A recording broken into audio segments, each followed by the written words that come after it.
Earth has stayed stable for 4.6 billion years because of a delicate balance with the sun.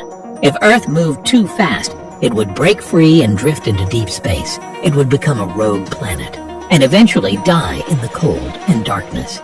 If it were too slow, it would be swallowed by the sun's space-time well and fall into the sun in flames. Only the right speed keeps Earth from escaping or falling in, letting it orbit the sun in peace. So how did it get that perfect speed? The answer is a bit harsh. The universe filtered it out. When the solar system formed, there were countless fragments and asteroids. Those moving too fast escaped. Those too slow fell into the sun. Only the ones with the right speed survived. Earth is one of those survivors. Newton explained this with a thought experiment over 300 years ago. He imagined a cannon on a very tall mountain firing horizontally. If the cannonball is slow, it follows an arc and falls back to the ground. If it's faster, the arc becomes longer. If it reaches 7.9 kilometers per second, its arc matches Earth's curvature. It keeps falling toward Earth, but never hits the ground. Because Earth is round. As it falls, the ground curves away beneath it, so it never catches up, and ends up orbiting Earth. That's the origin of orbital speed. And the same idea explains Earth orbiting the sun. So in a sense, Earth is always falling. Its direction just keeps changing, which forms an elliptical orbit, and it's very stable. Scientists say Earth's orbital eccentricity is only 0.017. That's almost a perfect circle.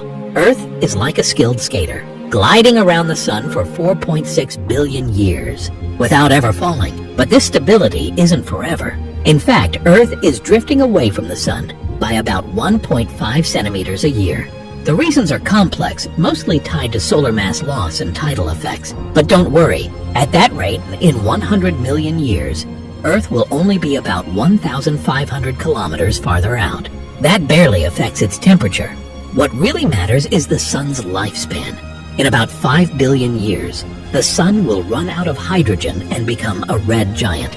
It will expand to more than 200 times its current size, swallowing Mercury and Venus. Earth might not be swallowed, but it will be scorched into a barren rock. The oceans will evaporate. The atmosphere will vanish, leaving behind a lifeless stone world. Of course, that's 5 billion years away. After all that, there's one more question. Earth is racing through space at 30 kilometers per second, while spinning once every day.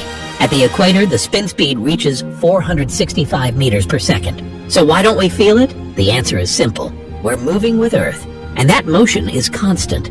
Think about riding on a train. When it moves at a steady speed, you can walk around inside without feeling the motion. You only feel it when it speeds up or slows down. Earth is the same. Its rotation and orbit are nearly constant. There's almost no change in acceleration, so we don't feel it. And everything on Earth, air, oceans, mountains, moves along with us. We have no stationary reference point, so the motion is impossible to sense. That's inertia. If you've taken high school physics, you know Newton's first law, the law of inertia. Now let's sum it up. Earth doesn't fall through space for 3 main reasons. First, there is no up or down in space, so the idea of falling down doesn't really apply. Second, that the sun's mass curves the space-time around it. Earth moves within that curve, creating an orbit. Third, Earth has enough sideways speed that as it's pulled toward the sun, it keeps moving sideways, and that creates a stable orbit. This system has run for 4.6 billion years, and it will keep running until the sun burns out its last bit of fuel. Hi. Can you please subscribe to my YouTube channel if you follow? I will post every day. Like and subscribe and have a great day.